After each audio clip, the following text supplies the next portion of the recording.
Hi, I'm Catharyn Baird, CEO of Ethics Game, and here to have another conversation about exploring how we as human beings live ethically in community with others. A question I'm getting asked a lot is, what do you make of President Trump and his deals? What do you make of the fact that he wants to exempt himself from any IRS investigations? What do you make of the fact that he is taking money from the parks and putting that into private adventures? What do you make of the fact that he's got people donating billions of dollars to him, and then in exchange they get business deals? Those of us who've taught ethics for a long time know that that is the highest level of corrupt self-dealing there is. That when we look at examples of totally ethical behavior, these are the ones we bring forward over time. The danger that I'm noticing is that those of us who have some sort of a conscience beat ourselves up for little tiny things, while those without a conscience don't beat themselves up at all.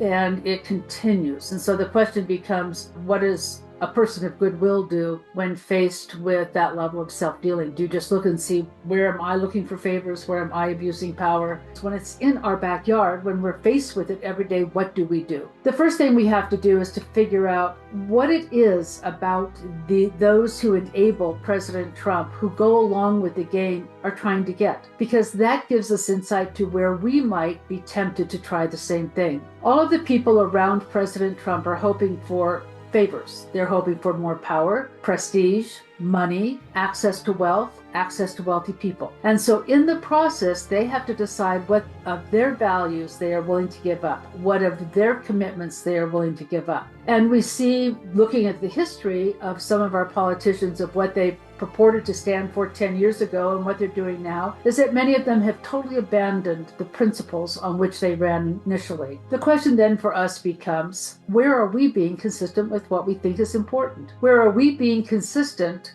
in order to make sure that we get our values lived into? At the same time, we're able to move ahead in our jobs.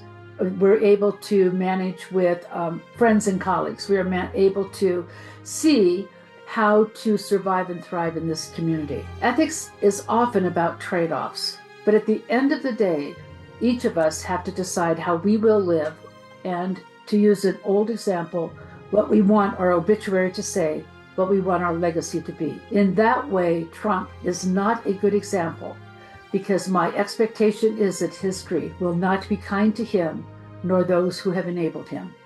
I wish you the best in sorting these questions out for you and your life. Thank you.